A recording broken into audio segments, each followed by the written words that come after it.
And we're live. Welcome back to another episode of the Blasters and Blades podcast. This time, for proof of life, we dragged Nick out of his hidey hole. We hid his markers so he can't draw and make his comic book manga art stuff, at least until the interview's over. Did I get it wrong? Is it? Yeah, you called it manga. So I'll be out on the East Coast come Monday, and I'm going to make a little drive and visit you. All I'm just saying is if I mysteriously have my head explode because a sniper at long range got me, I'm not saying to look at Nick, but I'm not saying that either. All right? Hey, all you crazy sci-fi and fantasy fans, it's time for your daily dose of shenanigans over here at the Blasters and Blades podcast. Just three nerdy veterans geeking out over our science fiction passions and fantastical fantasies. A place where magic is king, the sky is the limit, and space is the place. The podcast that puts the fun in dysfunction. So without further ado, we're going to first, before we introduce Keith, who's been on here, episode 157. You should go back and listen. But we wanted to address some technical issues. Doc has had some issues with her router, so she is working on getting that addressed. And I've noticed that with mine as well, since we have neighbors in the house that was formerly empty. So I have the fine folks at Cox Communication bringing me a router booster signal thingamacboodad. I pretend I know technology, but so hopefully that should be resolved going forward, dear listener, and we appreciate your patience in the meantime. And how's your new microphone working out? Is that good, Nick? Oh, I haven't even set it up yet, bro. You were having a problem with your old one. You were having problems with the old one when you were having Stabby on with us. So I was just checking. Yes, Stabby stole my replacement, and then the one you sent is just kind of chilling here in the office. But I got 3 days off. Today was my Friday before I head out to lovely Jacksonville, Florida, and then St. Augustine. Look, if I see anything about somebody wrestling alligators from California, I'm going to call you and make sure you're alive. It could have been me or any other agent that's down there. This is true. Don't do what the FBI did, where they went to the dance party and they did a flip and they shot themselves in the thigh and somebody at the party too because their gun went bouncing around. Don't do that. It's the FBI. What are you going to do? You remember that when that was in the news? We at the station made memes of it for like at least 2 months. Like we made fun of them. We make fun of them anyway, but they give us so much ammunition to do it. Absolutely. So, but we're not here to make fun of the FBI because they're going to be knocking on our doors. We love you anyway, Mr. Alphabet people. But we're going to let Keith Hedger, our guest. Can you introduce yourself to our listeners and viewers? Hi, I'm Keith Hedger, and I write cyberpunk, dystopian, or military sci-fi, depending on who you ask. I think it's mostly cyberpunk with flavors of. So I live in Pella, Iowa, where the town started its own fiber co-op, and yeah, my internet's amazing. I have a lot of fun writing about things that people in Pella would probably go, what? So can you drag the cable all the way out to Virginia and then out to California for him too? I'll check around on that. There are parts of Pella I can't move to because they won't have Pella fiber. And I'm just like, no, I'm keeping the fiber. It's amazing.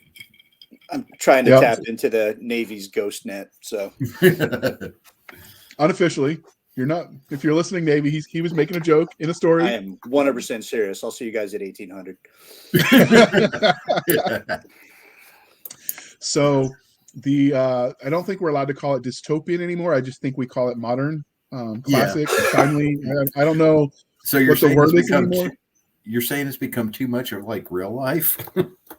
Yeah, I mean, I remember the tuck and roll drills in the early 80s, barely, but I remember because the nuclear holocaust was going to happen. And then we thought, oh, they were just paranoid, freaking Cold War. And now we're right back there. It's like life came full circle. Yeah. All right. So the next part of the introduction, dear listener, because we didn't get here to ramble. I mean, we will ramble, but not about that. We're going to tell you how we first found them. So we actually met Keith when he reached out to us because he was a listener of the show. And then he thought, my books could be talked about too. And he invited himself on back for episode 157. And then when he had his new project, I was like, hey, let's do this again. Wasn't he on for Cyberpunk Day? He was. He was also on for That's how I met Keith. Yeah. And that's when you realized that some of what you were writing was actually cyberpunk. Yeah. Who knew? Sadly, I that's the one anthology I can't make sell. Even the Storming Area 51, which was a disaster because I invested too heavily in what was a flop. as far as the event, it sold more than my Cyberpunk anthology. I thought for sure the audience would be all over Cyberpunk stuff, but you got to include a space whale. There's got to be something to draw in other genres or crowds to it. Yeah.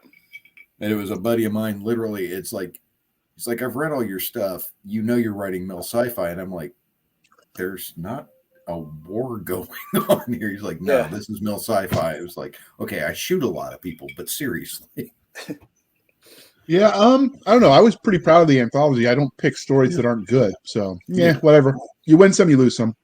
All right, Nick. Feel better about Sleigh Bells Ring. That one is actually in the black as far as the ebook goes. When? We just as of today. Yeah. Oh, yeah, we got the black too. Awesome. The audiobook we did, Garrett Michael Brown is an awesome narrator. I'm actually going to ask to see if I can get him on my next series. But he did that as a royalty there because he believed in the project enough. And then Amazon took forever letting that get uploaded. And unfortunately, they're a large slice of the audiobook market. So we're going to advertise the heck out of it for 2023's Christmas. Mm-hmm. And then because it did so well and it was so well received, we're going to do another holiday anthology in 2024 that we'll probably announce right before Christmas so people can write it while they're festive or while they're angry rage shopping on Black Friday. That's pretty much the same thing. Yeah, but I mean that gives the authors the fuel to level in the hate. Do you have a theme for this one yet? I don't know. Like I thought trying to do like we did Santa Claus as a badass operator, trying to incorporate Miss Claus was kind of an idea. So if you've got, dear listener, any ideas, shoot them to us in the Facebook group, mention them on the YouTubes where you're listening, wherever, just send the comments, join the discussion. But I'm trying to come up with an angle to make it just not volume 2 of Sleigh Bells Ring. Yeah. But Nick and I had a lot of fun making the Christmas elves feral and going full Columbine on them. Oh no, we can't say that. I'm sorry. We had one reader said it was the as if Santa met the Old Testament. I guess that's a little better to say. That is an accurate description of what was going on in there. Yeah. I said, this isn't enough violence. Let me amp it up. And then Nick did his edit and he's like, JR, we could probably make it even more violent. So he just added some more blood. I was reading how a toe popper goes off. And I was reading that one and it was just like, no. Every NCO or team lead who's ever had the officer show up and take over the operation has felt the way this elf feels. And it's just like, what do you mean you're changing the whole thing? As both a former NCO and a former officer, I agree and feel disrespected by that comment. He's the one who added it, though, so he insulted himself. As the former NCO, I'm okay with that. Don't worry, he made himself stand at parade rest in the corner, okay? I really did. Yeah, I'm sure. In a mirror. So the mirror version of me was just berating the officer version of me. Perfect. Now, we know he answered the last religion question right because he's on, like we said, the episode 157. But let's see if he still has the pizzazz and if he can get it right a second time. Is it the same question, though? No, I changed it up. All right. So now we're cooking with napalm. I love it. All right. So, dear listeners, we run through some pretty basic standard beginning questions so that we like to ask our victims, guests. So the first question, the religion question, Battlestar Galactica, Stargate, or Lost in Space? Ooh, that's tough. New Lost in Space or old Lost in Space? Dealer's choice. God, I was just going to say that. Yeah. I'm going to go with Stargate out of the 3, but old Lost in Space is like, I was a kid when that was out. And the new Battlestar Galactica was a hell of a lot of fun. I liked the new Battlestar Galactica. I tried to watch the old one, but when I bought the box set, so I could, obviously it's not on the air anymore, they did it in 2-hour chunks, so you couldn't watch it episode at a time, which makes it really hard to pace yourself if you don't have a lot of free time. But I'm told that there are versions out there you can get that will break it down episode by episode. But I want to get through the old one. Yeah, I want to get through the old one eventually. Yeah, it's not a chore. It's fun. Right now, I'm working my way through Supernatural. Oh, you're going to be there for a while. I'm on episode 5 now, or season 5 now. Yeah, I'm surprised you haven't started talking like Dean. Sammy! All right, next one, Nick. All right, because we're a polytheistic bunch of wombats. Dragonheart, The Never-Ending Story, or Gremlins. Oh, this one's rough. I'm gonna go with They're all Gremlins. good. They are all good, but Gremlins, because it was just fun. Oh yeah. I mean, Never Ending Yeah, it was. Story. I was like a teenager, I think, when it first hit. Dragonheart was a really good story, but Gremlins just had that fun twist to it. Oh yeah, and then they put it out at Christmas, which was great. Yeah. So, Nick, you're going to join the discussion here. We didn't prep you for this, but when I was prepping for this to give me shows and book series and such that he could pick a religion question for, I didn't want to do the same one. So I went to our friend Air Google, and they listed for fantasy movies Fifth Element and Galaxy Quest. I just wanted to get your take on that, because that seems like they're drunk and they need to go home. I wouldn't say Galaxy Quest is fantasy. I would say that's more sci-fi. Yeah, to me that's it's an obvious spoof of Star Trek, the original series, and it's near and dear to my heart. And hopefully they make a sequel. I would love it too. What was the other one? Fifth Element. Yeah, they said Fifth Element. That's still sci-fi to me. It was aliens. It wasn't fantasy creatures. I can kind of see it as fantasy, like just it's fantasy in the same vein Star Wars has fantasy elements. Yeah, like there's a certain type of magic. But really, if I had to use an analogy, it's as much fantasy as the bitters on my sugar cubes for my old fashioned.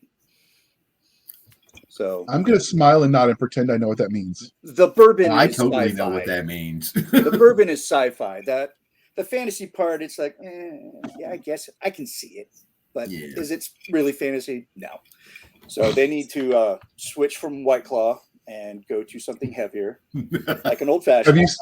Have you seen the with the rise in people with no kids? There's been a subsequent increase in people interested in fine bourbons, to the fact that the FBI and all of the State Bureau of Investigations are investigating serious crimes related to the theft of bourbon. Wow. Well, if you steal my bourbon, I'm going to be very upset. Apparently, there was all kinds of literally murder. Violence. There was murder for hire plot over a bottle of 25-year-old Pappy. Yeah, which, that's like I get it. $1,000. That's one of I think it's like $200 a shot. Yeah, like $200 a shot. Yeah. I'd probably commit violence for a crack at a shot at that. I tried it when I was in college because I had rich friends at the school I went to, and I'm just telling you, it was wasted on the youth. Like, we did not know what we were enjoying. You sip that, you enjoy you don't shoot it. No, we were too stupid to know that, though, and they should have smacked us for it. Like, I'm looking at my younger self, and I'm like, I just need to kick in the. Yeah, me and my buddy bought I think it was a 25-year-old bottle of Jameson, and we only broke it out on the anniversary of our graduation. Nice. So, yeah. That got put somewhere locked where our drunk asses could not get anywhere near it. The closest I have is a bottle of from 2004. Is a bottle of Virginia Gentleman, and we bought that in the duty-free shop. So it wasn't because it was good; it was just available and from our home state before we deployed. We were going to drink it when we all got home, and we didn't. So I have not opened it yet. Got to find a good reason. Yeah, so, Friday. I'm just saying. Friday's a good. I mean, I've got other booze for the Friday reasons. Yeah, and then for the Monday weekend, the Monday reasons, and then Tuesday. But anyway, we are not the Bourbon Show because they're not sponsoring us, and they really should. So if you're listening, fellow alcoholics, we wouldn't mind free samples just in return for like pimping your stuff. We don't ask for much. Pay us in booze. Pay us in booze. That's all we ask for. All right, Mick, let's get us back on track. Sponsored by Templeton. Ooh. Oh, is it good? I haven't tried that one. Templeton's 2.5. Templeton, Iowa, where that's distilled, is 2.5 hours from my house. and they have a six. Oh yeah, last time I was there, I picked up this is a bottle of their 6-year rye reserve, and they also have a 10-year corn mash reserve. Oh, have you tried the 10-year? They have a tasting room. It's the only place you can get those two. Is there? And yes, yeah. I tried it, and oh my god, that is good. Smooth. Oh, all right. Let's get us back on track on the train that I already derailed. Oh yeah, we're not talking about drinks. No, that's another podcast that I'm developing. We should actually do an episode. We should do an episode about like alcohol in science fiction and fantasy, and give us an excuse to revisit this, and we'll just dress it up like book stuff and then drink on the air. I've got everything in my bar to make a Romulan ale. There we go. We've got plans now, people. I used to have a recipe for Pangalactic Gargle Blaster. There's alcohol mentioned. Calm down. That sounds like not right now.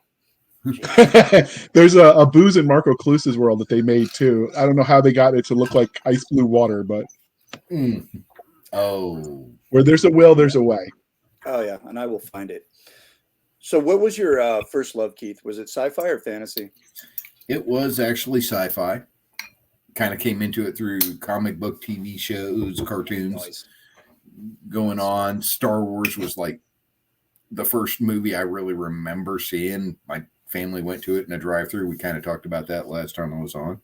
Nice. So yeah, and then later I got into things like Lord of the Rings, The Hobbit, and reading that kind of stuff. And then it's like, so I kind of swapped back and forth between fantasy and sci-fi. No disrespect to either, but sci-fi was really kind of my first love. Yeah, same here. So since you answered number 7 when he asked 6 as well, which makes our job really easy, and Nick's a comic book nerd, what was the first comic foray for you? Like, was it Superman? I don't know what was around when. Justice League cartoons, and I know Iron Man had a cartoon. Okay. Yes, he did. Yep. Okay. 1969, I believe it. Yep. And I was catching it early 73, 74. I was 3 or 4 years old. It was on. And then Saturday, we used to have Saturday morning cartoons. It was just like a 5-hour block of cartoons. And it was like, those were DC had Justice League on. You had all kinds of crazy stuff. And then the Super Friends. Yep. Yeah, it's Captain Planet. No, that's 300. There were like 300 different Superman brought a whole family with him from Krypton. Yeah. About that in the movies, damn it. Like, what was he? Was he in the luggage compartment? Is that where all these guys came from? Where'd the dog come from? That's what I want to know. How did Crypto get there? All right. So the what is it about? Like, you've talked about your sort of your origin story, if you were, for your exposure to sci-fi and fantasy, but what is it about that umbrella of speculative fiction that you love so much? In my case, because for the one, I love just seeing where people's imagination goes and seeing the kind of things people are thinking may happen in the future and what humanity may do. And as the joke you'll see on social media says, it's like, the writer from 2003, as we explore the far corners of the universe, you had such high hopes for us. We're not 2023, and we're not there. I don't have a flying car, but yeah, you can expand and just explore, and you can play with anything. So a social issue, you can talk about politics. Where's tech going? What happens if we run into some alien species? And there's no way to really get bored of it because it's different every time somebody does it. Yeah, I remember. So Space 1999 was thinking we would already be there at the turn of the century. So, Y2K proved they were stupid about tech. And then you've got, was it the Jetsons should have been happening right about this year, if I remember correctly. And I still don't have my flying car. So, or the little part of the car where you can jettison your kids and your wife. What, you want to back talk? Boom. Eject. Oh, that was for the kids, not the wife. That's probably not a good idea unless you've got a comfortable couch. So how did your love of speculative fiction as a consumer, you read the books, watched the shows, played the games, how did that translate or transition into you deciding to tell your own stories in that space? I I was reading a lot of this stuff as a kid through high school. I mean, weirdly, my high school had a science fiction and fantasy reading class. Wow. Which was surprisingly interesting. And they had a really good, and the teachers let me read whatever. He didn't care. So I was reading some random stuff and bringing in my own stuff and, the Elric stories and all that. But it was at some point I'd read something that wasn't great. And it was like I had ideas for stories. So I started early days kind of writing stories out. And it was just kind of, I'm making this up as I go along because I don't know what I'm doing. And, I'm an adult now. I graduate high school. I join the Army. Off and on, I do some more writing. And then finally, a few years back, it was like I had written Easy Jobs. And yes, I end up writing stories out of order. Please don't shoot me. But I'd written Easy Jobs, and it was novella length, but it was a fun story. And a few friends had read it and said, yeah, you should do something with that. So I edited it up a little bit. Got a friend of mine made a cover for it. And I published it. And from there, it was just like, well, people like Burning Bad Karma. Might as well keep writing stories. And good reason to do it. And I enjoy writing the stories. Okay. And every once in a while, I make a couple of bucks at this. That's the dream. So many authors will let their own real life experiences influence the stories they tell. So were there any specific formidable moments that you think shaped the way you tell stories? Because I've had a really interesting life and a diversity of, skills training. I was in the Army and did several things. I got into rock climbing. I like running long distance in trails, stuff like that. So all of that kind of feeds into it. So it's like, yeah, I know there's a right way to do this, but there's also the fact that I'm going to have Burning Bad Karma do a clip together rappel down a side of 11 stories of a building in Atlanta at some point. Yeah, I'll just work it out and make it up as I go along. So some days it's like, yeah, there's a lot of realism. Other days it's like, yeah, I just need them to run out of ammo, so they have to do a magazine change at a bad time. Yeah, there's the belief that if you can give them enough of the little details that are correct to sort of create the ambiance, then they'll go with you on the big lie. But if you have peasants that somehow own horses, like how do you feed it if you can't feed yourself? Or your sword that can somehow destroy a bot that, a 50 cal couldn't take out, or, whatever the case may be. Like, you've got to give them a reason to believe. Or this kid who's just barely scraping by enough to feed himself has a really high-end, gun. How did they, where, what? Stop. Yeah. Build up so I have some plausible reason to buy that this kid has this thing. Or just have him steal it on accident and not know what he's doing. Like something. Give me something. Yeah. Oh, yeah. I'll give you a lot of leeway, but give me enough that I go, oh, okay, this works. Yeah. That tracks. All right, Nick. All right. Yeah, I'm definitely rusty. So we ask all our authors that are veterans this question. How do you feel like your time in uniform affects the stories you tell? JR and I kind of discussed it. We discussed this a little bit the last time, but yeah, it's one of those things. Even though most of my characters are kind of freelancers, because in Cyberpunk, that's one of the tropes is everybody's kind of an independent actor and a freelancer and a mercenary and however you want to phrase it. There tends to end up being some kind of a chain of command and some kind of a unit model going on where it's like this person handles this. We all work together. We all, for these things, this person's in charge. For these things, this person's in charge. And we just move like that. Yeah. Sandblaster really emphasized that because it was basically a military heist story. It's two heist stories in one. I love good heist. Did you double cross the double cross? I guess that's a triple cross. There was a guy on the team who was double crossing them. I didn't intend for Phoebe the tank to be born, but Tony Weiskopf did something, and I ended up creating a sentient tank. And the tank went to steal their old chain of command back. You do know that I do have a tank or mecha anthology coming out later this year. Yeah. A sentient tank sounds fun. I'm just saying. You've already published her once. That was Phoebe. I'm just saying you could write more. There's always room for more tank action. Yeah, if we got time after this, let's talk. I have an idea. And that's how ideas are born. Oh, no. I already had the idea because I thought about this a little bit with a Space Marine novel that looked like it was going to be a trunk novel for a while. And then I went, oh, it just needs Phoebe involved. Fuck. So Nick, if you had a sentient tank, would it hurt your feelings or would you hurt its? I mean, you could be a little harsh on the radio. But if she has a sweet voice, I'm a sucker for a sweet voice. I'd fall in love with the tank, and it would never work. It just the parts won't match. I'm just saying that having experienced your unit when we were in Iraq, not together, but at the same time, your bedside manner could use some work. That's all I'm saying. I didn't have time for bedside manner. I was out stacking bodies and saving lives, bro. and I appreciate that. You know, I'm not one to quibble, but I'm just saying maybe you could have held my hand a little nicer. Live saved portion of that. I'm just saying maybe when you were doing it, you could have held my hand, whispered sweet nothings in my ear, right?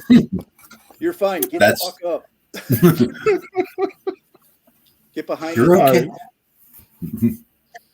So you're okay. Yeah, Nick would kill me if he found out what I did with the Rangers in my setting. They are kind of their own military now. Ooh, I could see that. I've met a few. We've discussed that back in the day. Yeah, we should just be our own branch, dude. So was Phoebe was the personality of Phoebe based on anybody you served with, or do you use there as inspiration? Phoebe, no, she was kind of organically created, but it was literally I had typed out a string of characters for her serial number, and F and B were together, and because the two humans in the tank are soldiers, they went FB. So your name's Phoebe now. Okay. And her personality her personality kind of coalesced after that. So she's kind of at least so far in the setting, she's kind of, well, you read in Sleigh Bells Ring, she's kind of a 23-year-old young woman trying to figure out the world and learned most of what she knows about tank warfare by reading Hammers, Slammers, and the Bolo novels. It's a good place to start. She pays no attention to, doctrine. Well, neither Why do would you United read States that? tankers. No one else They're a read unique it. Why breed. would she? Does she get to utter at any point the iconic phrase "death before dismount"? Since she technically can't dismount, it's never really come up. I'm just saying you can't have a tank novel without that being used at least once. And your dogs are saying hi. Damn it, I'm gonna have to work that in now. So you've talked about how the time in uniform affects the way you write stories. Does it affect how you engage with them as a reader? It can. Like we were talking about earlier, you got to give me enough base so that I'll buy the big lie. You can't just go, well, these guys are super soldiers. They just got out of basic training. Nobody knows anything about them. Why the fuck are you telling me they're super soldiers? 18 X-rays. Yeah, suddenly, they're spec ops. Dude, this isn't the movie Stripes. Yeah. So, yeah. Stripes is a good movie, though. It's highly underrated. Stripes is an amazing movie and a lot of fun. I want that Winnebago. Oh, yeah. You and me both. For camping and invading countries. I'm just saying, if you don't know what we're talking about, you're too young and you need to catch up. I can't talk about maybe having accidentally invaded a country once. I'm just saying it happens to everybody, and I may or may not have done that a few times myself. It was Czechoslovakia. It was 1993-ish, and we were trying to go to Hungary, and we were on a train. Things happened. We had a LT doing land nav accidentally for a full live fire exercise, accidentally crossing the Canadian border. I'm just saying, hypothetically, it could have happened. Handled above my pay grade, so it wasn't my problem. Then that same lieutenant when we were in Iraq, so we should have known better, but we just liked watching him fail. Somehow we accidentally ended up in Syria and Iran because he can't read a dang map to save his life. But his daddy was somebody, so he ended up making major. So that's how it goes. But yeah, in a lot of ways, it's one of those things. It's like if you don't see the things you'd expect to see in a military story that you have seen live in units, where it's like there's always that one guy who's he's idiot savant, and you're really sure of it because 90% of the time, you don't want this person thinking, but then suddenly they just do the most amazing shit. It's like the Forrest Gump. How did you get so good? I just did what you told me to, drill sergeant. It's those kind of moments, and those people really exist. I got very far in my career just by pulling a Forrest Gump. It works, right? If it ain't broke, don't fix it. Yeah. So he told me to do it, so I did it. I did it well. Yeah, it works out. But yeah, weaponized stubbornness is what that's called. Oh, I'm writing that down. That's great. I've got a couple of characters that can define. Weaponized stubbornness, yes. So transitioning from the writing side, let's talk about things from a fan angle. And so you've answered these before, but if people haven't heard your previous episode, we keep these in here. And your stories might change, but have you gotten any cool fan art or had anybody cosplay your stuff yet? I'm definitely waiting for a tank cosplay, like have them wear like the box and do the thing. That'd be cool. I'm not sure how I'd react to Phoebe the Tank showing up at an event I'm at. That would be interesting. Although cosplaying Burning Bad Karma wouldn't be that hard. But so far as I know, nobody has cosplayed them. Okay. Have they cosplayed any of your stuff yet? I haven't run into anybody, but I've only been to like one con since I really started, one or two cons since I really started writing, and only one of them where anybody knew who I was. Okay. Well, if you do decide to cosplay his stuff, his newsletter will be linked in the show notes. Send him a pic. He'd love to see it. I would. So since you've started writing, has anyone asked for your autograph? I have had people ask for my autograph. Occasionally they're at signings. Often it's like I'll be at an event where I know family or friends and they show up. When I first published Easy Jobs, it's like the entire triathlon community in Columbus, Georgia, where a bunch of them were like, "We bought your book. We want you to sign them." Okay. So I showed up to a meeting and ended up spending 2 hours signing books. It's like, okay. Poor hand. Oh, I mean, his misspent time as a lower enlisted person prepared him for that, though. I'm just saying. On the other hand, on the other hand, I don't care how many copies you sign in a given period of time, it doesn't get less cool. It really doesn't. It's a great feeling. I was so flustered the first time I spelled my own dang name wrong. Because I couldn't remember how to make the R in cursive because I was just so happy. I just looked like JD. And I ended up buying a new copy so I could give him a better signed one. And I just kept the missigned one. So do you remember the first time someone asked for your autograph? Like that special someone that said, it was literally when Easy Jobs came out, people in the Tri Club are like, "You're coming to the meeting? Yeah. Do you have copies? Yeah. We're buying copies. Bring them." I didn't really have a say. It's kind of like, everybody needs a box of these, and okay. All right, you got it. I mean, everyone needs friends like that, though. That are supportive no matter what, right? You really, especially, well, I was talking to a buddy of mine who went, "Hey, I just read the blurb you had posted, and I first read that as date instead of data." I was like, "Okay, cool. I'll make a note of that." And I was like, "And thank you for letting me know you read that, because a lot of days I feel like I'm just shouting into the void anyway." Yeah. Like, does anybody see this stuff? But I mean, it's therapy, right? You get the demons out of your head and into someone else's. So I think that's fair. Maybe we could work that into an urban fantasy, like you write it down so the demons leave your mind and then they go infect something. Like Nick, you and I are gonna work on that later. All so right, what's the weirdest or funniest interaction you've had with fans, with readers since you started? It was less fans. Last year they have a con in Des Moines, Iowa called Des Moines Con. I know, amazingly creatively named. And somehow or another, I had reached out to them and went, "Hey, I'd do a panel on all the stuff I wish I had known when I first started writing." And afterwards, people were like, "No, dude, that is so helpful." It's like, I'm just telling you to keep writing and put on a business hat. It's wait, what? But yeah, these people were like, no one knows how to start or what to do. So that was kind of neat. And it's like, there was one young lady during the panel, and I had explained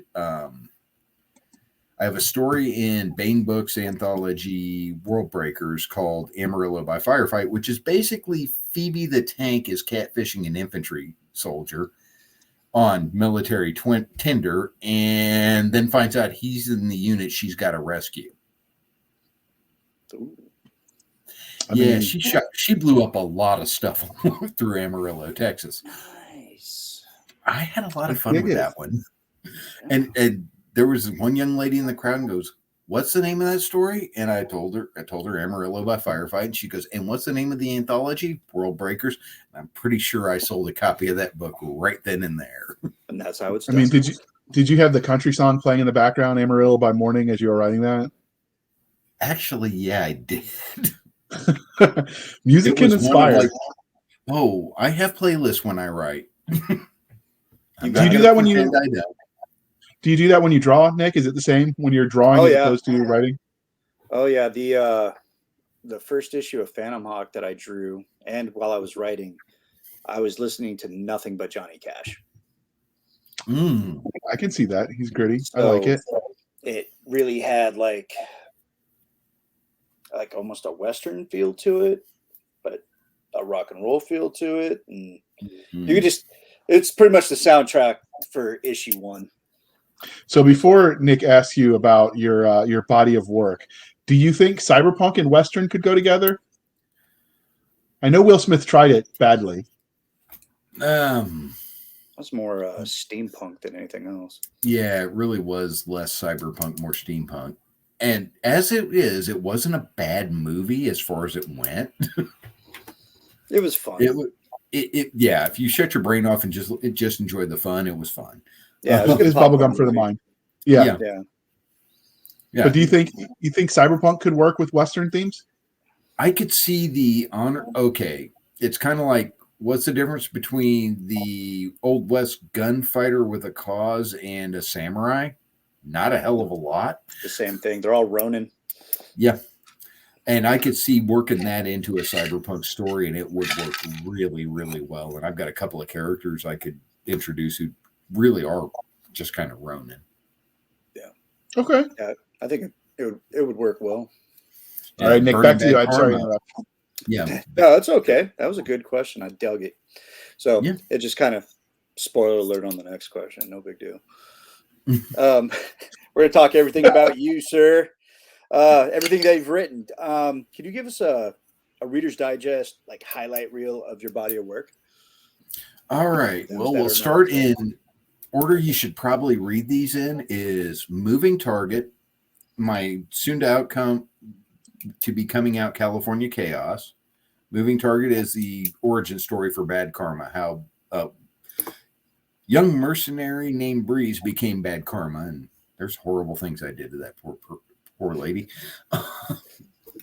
California Chaos would be next up in the timeline. After that is Sandblaster, because that's where I first introduced Crystal Cruz, which is, hey, we're going to steal a Holy Mexican Empire general from them in a war zone. We'll hire mercs to do that because we don't want it pointing back to us. Yep, deniability. Seemed to work. It worked out well. We also got Phoebe out of that. And then Easy Jobs is basically get him to the Greek, but it involves automatic weapons, grenades, and an illegal international border crossing, and Burning Bad Karma doing what they do best, which is get the job done. Okay. In anthologies, I have Amarillo by Firefight and the World Breakers anthology from Bane Books, and I have Operation Sleigh Ride and Sleigh Bells Ring. Both of those center on Phoebe the Tank, who was born in Sandblaster and is just a fun character now. The sentient tank. I love this timeline now. This sounds like a. Wait till I tell you what I did with Elon Musk. Oh, go on. Oh, he's okay. He may or may not be an AI in my timeline, and he's definitely going to get to Mars. Attaboy. Okay. Mm-hmm. Boy had staying power. Local boy made good. I'm saying. Local boy made good. So those all sound fascinating, but obviously we're here to talk about a very specific book. But before we dive into that, we're going to pause for a moment while we shamelessly shill for the man with this commercial interlude. There is a thin wall between our world and that of the Fae. The passions and emotions stirred by violence and combat bleed over, and the supernatural often awakes from long slumber to meddle in mortal affairs. There have always been those among us willing to meet the supernatural threat. They are the men and women of Joint Task Force 13. They hold the line between heaven and hell. JTF 13 from Three Ravens Publishing. Available on Amazon. That voice, whoever's doing the narration for that, sounds like he's enjoyed a bourbon or two. I was digging it. I'm just saying that whole thing sounded like something I need to read. They do an anthology in the Three Ravens press. They got a lot of them they put out, but every so often they do JTF 13. But it's just, I didn't find out about it in time. But it looks like it'd be fun to toy with. The idea of the military units fighting actual like devils, and it's like, I don't know, Rangers meet Supernatural almost, except for these Marines. So I'm not saying I wouldn't be okay with that. I'd read that. So thank you for sticking with us, though. We really appreciate it, dear listener. But let's talk about the reason we brought you here, which was the book California Chaos, a Burn and Bad Karma World Story, which is part of the Burn and Bad Karma series. Where did you get the premise for this specific story? Not the whole universe, but just California Chaos. Okay. California Chaos kind of came to mind and became something I needed to write because there's a line in Sandblaster where Sandblaster is where Crystal Cruz, who's this spy she's actually in the Rangers, but she's not a Ranger. The Ranger Department is a separate entity. She's a spy. They trained her. They sent her to California to spy on what's left of the northern states, stuff that's going on out there. And there's a line in there. She has just got back from California, and apparently something horrible happened where she was at. And there's this line where she's talking with a recurring character named Mickey, who's got some inside notes about, government, the Ranger Department, that kind of stuff. And they're like, oh, this is Crystal. She just got back from California, and she's going to go with you. And he looks at her and goes, California. She goes, San Luis Obispo. And he goes, I thought that was a team. Okay. And she doesn't say anything. And I'm like, oh, shit, now I got to write that to figure out what happened. So we have the story of that's how California Chaos was born. I'm doing Crystal's kind of entry point story. Okay. To go, what happened out in California in San Luis Obispo? And what's the origin? Like, how'd you come up with the overall idea for the universe that started it all? Oh, the overall idea for the universe I've read a lot of Cyberpunk. I mean, really enjoyed the concept. And it was like kind of looking at the Burn and Bad Karma series. Burn and Bad Karma were characters that had come to me already because I read a lot about them. And it was one of those, okay, so what do we do if, let's take the premise that the U.S. is the economic engine of the world. Let's crank that up to the U.S. is the economic turbine of the world. Ever seen a turbine come apart? It's pretty messy. No, I have not. Yeah, it's impressive. To be clear, you don't want to be anywhere near that when it happens because it's really destructive. So imagine that economic turbine comes apart. Oh, economic collapse globally. Now we add in somebody who got hold of, I'm not saying the Russians lost control of strategic nukes, but the Russians probably have lost control of strategic nukes. And somebody nukes 9 cities, 6 in Europe, 3 in the US. Why? Yeah. I have decided the person who did that will never be found. Oh, wow. But they set off a lot of chain of events that caused a lot of chaos. The US eventually descends into a civil war because you have a combination of, this gets way too much real world right at this point, but divisive politics, knowing what happened. If you know what happened in Yugoslavia, the former Yugoslavia, it was like, it wasn't everybody. It was like 10% of each faction were still holding grudges 50 years later. I mean, that happens when when people kill each other, you kind of Hatfield's in McCoy, right? Years, you tone that down a little bit, but no. Like generational grudges. Yeah, I mean, wasn't that the Hatfields and the McCoys? How long did that last? Oh, they now have a marathon to settle that. Literally, really? it was the Hatfield McCoy's marathon. Nice. I didn't know that. I've done 54 marathons. That's not one I've done yet. Yeah, I wouldn't. I will eventually. What would the age range be for this story? I think you'd be okay anywhere 14, 15 on up. Oh, okay. Yeah. Yeah, It's not like a lot of on-screen sex, although weirdly there tend to be romance elements where Bird and Bad Karma are together, but other than that. Yes. Yeah. Okay, now on to the fun part. Can we just take a moment to talk about your cover? All right. There we go. Would you look at that? Yeah. I knew you'd like this one, Nick.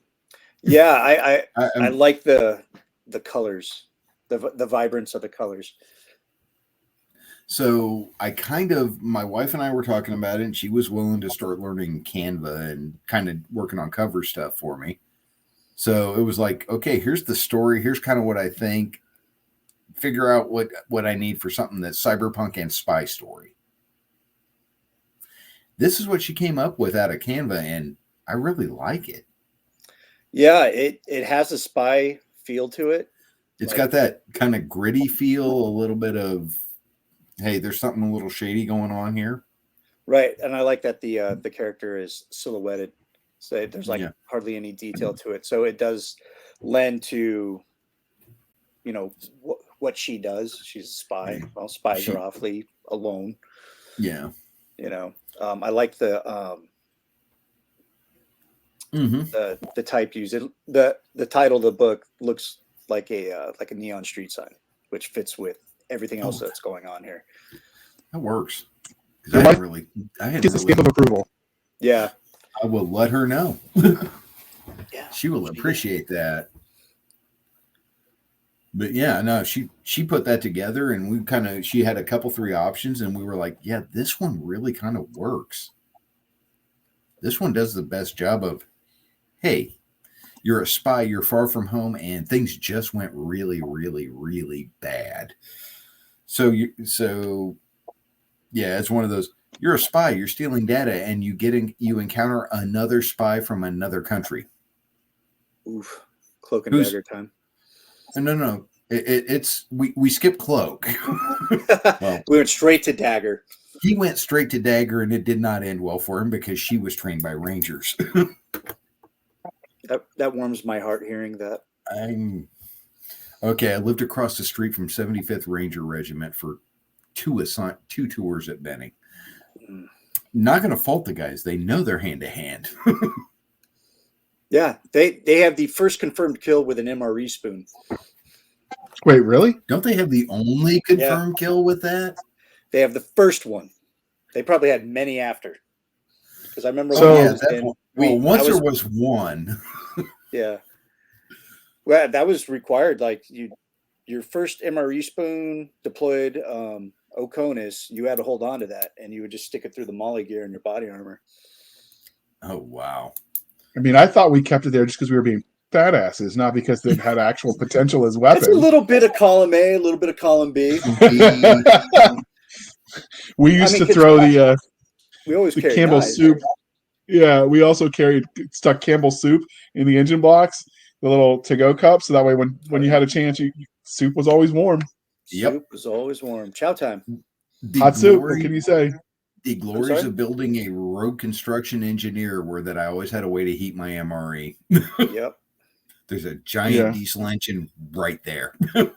I've actually seen videos where tankers did the same thing with their giant diesel engine, and now I can imagine somebody trying that with Phoebe, and you're like, what are you doing? You're violating me. I am Phoebe going, get your hand out of there. Yeah. There's so much room for shenanigans. Oh, yeah. Now you got to write that too. I'm just giving you all kinds of stuff. I'm going to have to write a Phoebe novel, just a straight up Phoebe goes to war with somebody novel at some point. I could see, aren't there like manga where like the tank girls or something? Like you could totally make it a thing. Yeah. Well, I'm sitting here wondering, the government that, okay, for lack of a better word, owns Phoebe the tank. What happens when they really realize they have a tank that can think for itself? Yeah. I don't think they'd like that very much. They don't like soldiers that think for themselves either. No, they don't. Sometimes they throw your E6 packet away. Sometimes they throw your E6. I've been out for almost 10 years. I'm going to say what I want. Yeah, I feel you. So, what would you say your elevator pitch for California Chaos would be?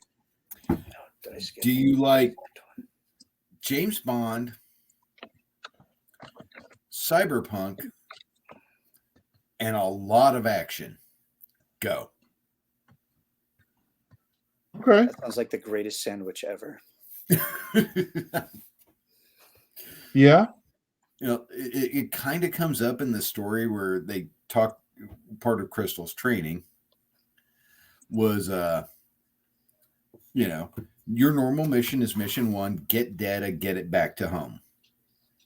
We've got stuff set up so you can go to places, you can drop into a safe space, or safe room, upload this data because we've set that up for you, that kind of thing.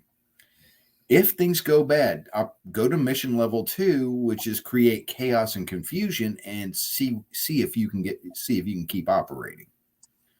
If you can't keep operating, go to mission level 3 and leave bodies however many deep you got to. Yep, those are Ranger directives. Because you were trained by Rangers, and at some point, the hell with it, just stack bodies. Yeah, F it, we'll do it live. And yep. Yeah. So yeah, there's a ton of action in here, and I have a lot of fun going, how do I make somebody who, okay, it's Cyberpunk. So I have Bad Karma, who has pretty much every freaking mod you can imagine. Between her and Byrne, they have everything one way or the other. And this is a spy. You can't just, you can't stick super high level reflex mods and muscle mods and all the rest, and subdermal body armor and all the rest of it in her. You can pretty much get away with cyber eyes. Yeah. Maybe a little BioWare, There's a muscular skeletal surgeon. I can't remember his exact title. On YouTube that makes videos, and that's one of the things he was breaking down with like the Spartan super soldiers and some of what happened to Captain America, and talking about like what we could feasibly actually do. And if you're willing to violate all kinds of ethics along the way on the medical side, we could surprisingly do more of it than I thought. Yeah, even now. Send me that link. Yeah, I will. Please. For Crystal, she's basically, and this part doesn't come up, she's got a filter system, but her big thing is an adrenaline booster dump. So she can punch what she calls it, punch in the bag. Drop a bunch of adrenaline, react as fast as you can, and move. Problem is, it takes time to refuel, and it takes fuel to refuel. Yeah. And at some point you're either going to blow your heart out, or you don't have anything left. Good luck. Or your joints trying to move that fast. Yeah, there's some negatives to doing that a lot, and she ends up doing that a lot through this. I mean, just think about from a perspective of human physiology now. Like a lot of first responders, be it combat veterans, EMT, firefighters, and police, have issues because they're on the cortisone or cortisol. That's the fight or flight drug. Yeah, because they're on it for so much and so long, they actually have long-term health issues because the human body's just not designed to sustain that. And in California Chaos, it's like with her, it's like she's got cyber eyes, and as her systems are opening up, because eventually they're like, yeah, we can unlock some of the stuff we've implanted in you so you can be more effective. It's like, yeah, she's got this constant running rate of where her heart rate is. How long can you run at your heart rate punching 240 beats a minute? Usually your heart explodes around 190. Yeah, as an endurance coach and distance runner, you don't want to be sitting at 240 a lot. Oh man, that's a that needle is tapping. thing. Yeah. It's like you'll break glass on that one. That's crazy. Yeah, something bad's going to happen here. And she's just right at the edge of the whole thing a few times. So what is it you think makes the California chaos in the universe writ large that it exists in? What do you think makes it special?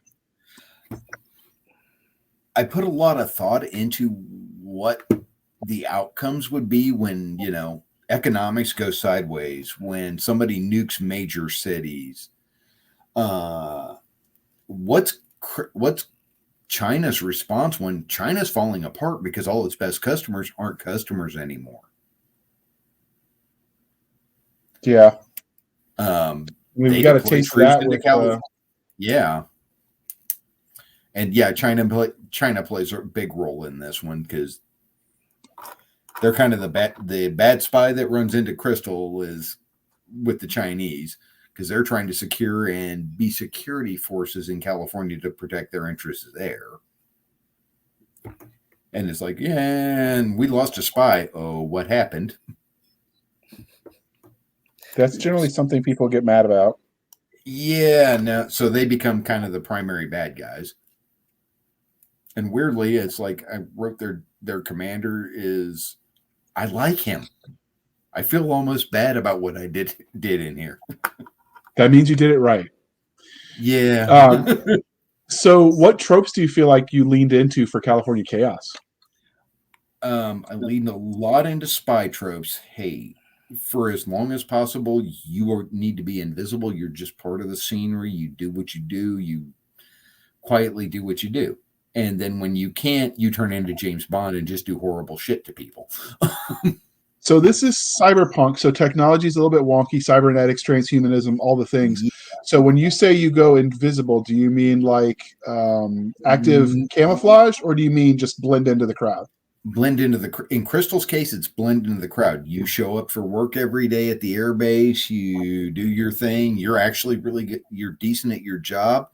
And what they don't realize is, yeah, you're taking advantage of every weird security flaw you can find and pulling data out to send back to your home country. Okay. So can you tell us a little bit more about the main character for California Chaos? Yeah, so Crystal is a character in the course of the Civil War. She lives in the South. She somehow or another gets recruited. I didn't really get into that, but she gets recruited for this developing. The Rangers have been pulled out of the military, and along with having a Ranger regiment that's the size of a division, they've got that's also where the government, being a bunch of libertarians, looked for the southern states, went, oh, we can hide all these spies and saboteurs and the borderline psychopaths we need to employ. We can kind of put them in there, and they're in that black budget we don't ever have to talk about with anybody. Right. So, yeah, that's where Crystal got her training. They taught her she got recruited. She speaks multiple languages. She's traveled internationally. So they train her to be a spy. They teach her how to, here's the basics, data exfiltration. Here's how we'll set things up. And if it goes sideways, we have these Ranger instructors who teach you how to deal damage and do what you got to do. Don't do that unless you've got to. Yeah, like a last resort. Yeah, so it's like there are fun bits in there where it's like there's one scene where she has to cross like 100 meters and she's doing it at a run, and she's like, I haven't been able to work out in months. Yeah. She gets hit by her car gets literally hit by a Chinese security force vehicle because everyone's trying not to start an international war in California. And she ends up getting out of the car, and troops are getting out, and she's like, nah, I had enough of this. Tarps off, boys, we're going. Punch the bag and start shooting these troops. Oh, wow. She gets a little help from some people from there, but yeah. So it's like she would have been just as happy to pull the data, ship it off, and go back to work the next day and nobody ever know a thing. But bad days happen. That's a hell of a bad day at work, to be honest. It sounds like it. Are there any secondary characters who are especially memorable to you? And if so, could you tell us a little bit about them? There are a couple of special secondary characters. Again, I like the Chinese security forces general. He's a lot of fun because he's trying to be, kind of Americanized and work with the other things, and he's the other entities in the area, and he's really good at what he does. There's a hacker I brought in because I had to explain where Crystal was getting any of the information about what was specifically going on. So I ended up going back because the novel was a little short. I went, all right, we'll create this hacker. And then I end up with this hacker who's doing work for the Ranger Department because she had been arrested hacking something in the government. And they gave her a choice. We can stick you in prison and pull all your implants out, which for her was just like, yeah, no, that's a suicide. That's just suicide. Or you can do jobs for us. So in this world, are the implants permanent? Would it literally kill you to take them out? It probably wouldn't kill her, but in her head, not being able to access the internet, access and hack the way she does, yeah, for her, it's like that's her whole personality. Okay. So you've told us a little bit about the bad guy. Is there anything more you could tell us without giving us spoilers? The Chinese security forces in California are not technically an invasion force, but there's also elements of Japan in the area. There's the Holy Mexican Empire has troops in California and spies and agents in California. California sided with the northern states because it's what they did. And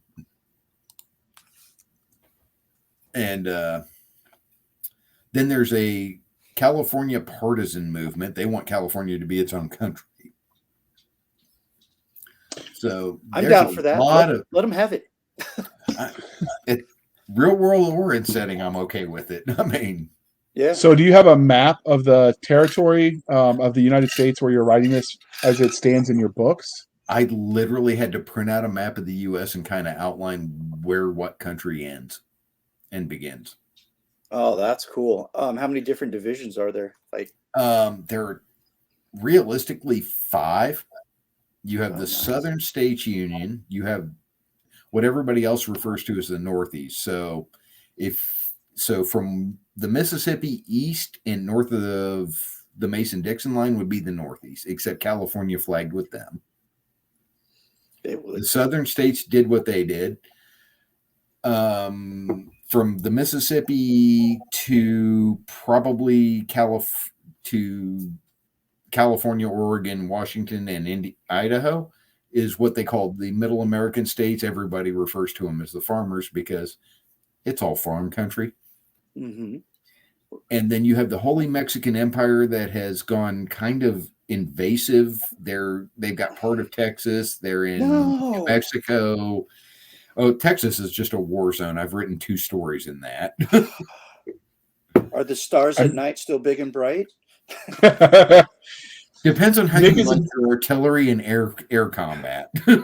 Yeah, that's so Nick is a Texas boy, so you're hurting his heart right now.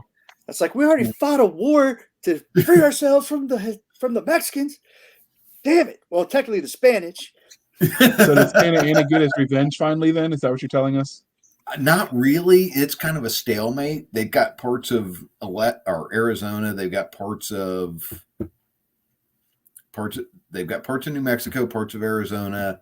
I've got another story that's rough drafted for another anthology that takes place in Deseret. Utah and Nevada become their own country. God knows why. It made sense. Nukes. It made sense, and I rolled with it. Okay. Okay. And there's kind of a Pacific Northwest. Oregon, Idaho, and Washington, and maybe Alaska are kind of packed Northwest and went, all of y'all leave us alone. We don't like any of you. That fits. Wow. Yeah, it sounds like the Pac-10. Yeah. So you told us a little bit about your characters, but you did a lot of bad things to them, including the Texans, who will never forgive you. So if they met you in the back alley and they knew who you were the creator of their torment. How do you see that interaction playing out? I'm gonna need, I don't know, a platoon of good Rangers to stay alive. Okay.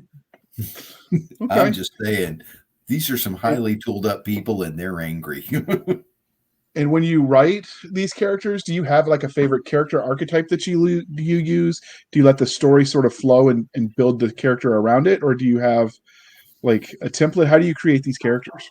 Depends on the character. It's like Burn and Bad Karma are really Bad Karma is going to make a combat decision. That's what she does. Somebody tried to make a better killer, and Bad Karma was a result. So, what's the right tactical answer? That's what she's going to do. That can be messy, but she's going to come out of the other side. Burn thinks a little more and is a more strategy-based thinker. Crystal, because she's a spy, is combat needs to be short-term. I don't need to be doing this for a very long time because that's not what I'm built for. Yeah. Get the data, get out, and leave them wondering who did what. Yeah. Yeah. That's what you got to do. Yeah, they literally sent her on Sandblaster to keep her out of view of everyone, so no one could figure out where she was.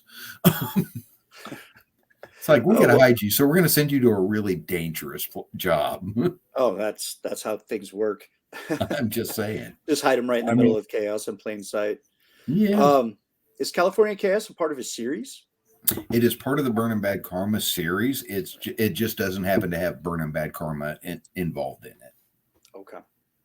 So will it always be a standalone, or do you think you're going to write California Chaos Book 2? I don't know if I'll go back to California. Oh, I know I'm going back to California. I have a novella written where Burn and Bad Karma go back to California, but I don't know if I'll get Crystal back out there at any point in time. So will Crystal get another novel that would, whatever it's titled, wherever it's set, would be a sequel to this novel? She's definitely going to make appearances later in the series. So I'm going to bring her in for some other Burn and Karma stories because she has met them in Sandblaster. Okay. And I'm thinking about some places I'm going to go later in the series with Phoebe that Crystal may be involved with. Okay. So we know that every literary universe, at least the good ones, have their own internally consistent rules of science, technology, and magic, or magic. I guess not all of them have it. So what kind of tech besides the cybernetic implants can we expect from California Chaos? Improve all the tech we have now, moving to the next level. Because it's okay. One of the tropes in a lot of cyberpunk is, the internet's this very special thing that only certain people can jack into. So, and I've never bought into that because everyone's using the internet and everyone's going to use the internet. AI is coming along. I'm having some fun with that. Again, I kind of turned Elon Musk into an AI in a story that I haven't done anything with yet. So that'll be fun. Does your universe have any aliens or fantastical type creatures in it? Like a giant mech or something? That far future space marine thing definitely has aliens in it. And yes, there will probably be mech level stuff going on in current series. So how do you go? Will eventually get to meet aliens. I mean, oh, nice. Who doesn't want to see that? The sentient tank versus alien life forms. Oh, yeah. The Colonial Marines and aliens could have used her. She'd have made that a much different fight. Yeah. When you go about creating aliens, what's your process in doing that when you're writing them? Depends on what I need. It's like in the purely cyberpunk thing, I'm currently writing, somebody did some research or did an experiment and they started putting implants into a kitten. Oh.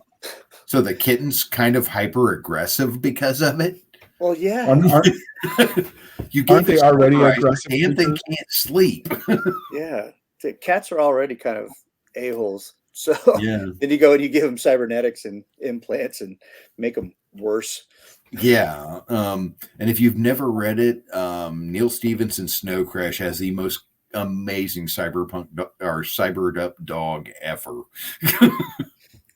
Nice. But yeah, as far as if I get into when I dabble in science fiction, aliens can be a lot of fun, but it's like, what do I need them to do? Yeah. What's the purpose of the story, right? I've got a Trunk Alien Invasion of Earth series, or I've got mostly the first novel somewhere. But yeah, the aliens were basically 3-meter tall wolf men. Okay. And just for that. Because it made a lot of fun. It's like, hey, we're setting up the way their armor's set up. We need AKs up and heavy ammo up close, but you can face shoot them with a 5.56. So nice. we're sniping with smaller caliber rounds than we're going into combat with. So a bunch of designated marksmen. Marksmen. Yep. Like sniper light. We would finally get to be useful. I like it. Yeah. They gave me you did. Really fancy rifle when I was the SDM, and then when it hit the fan, they wouldn't let me use it. They made us call the Rangers. So well, why it's like they've been to you? Well, they said I was stupidly aggressive and took too many chances, and that put everybody at risk. I've heard that lecture a few times. I mean, okay, I think there's a common theme in this group. Yeah. He gets into trouble, I pull him out of it.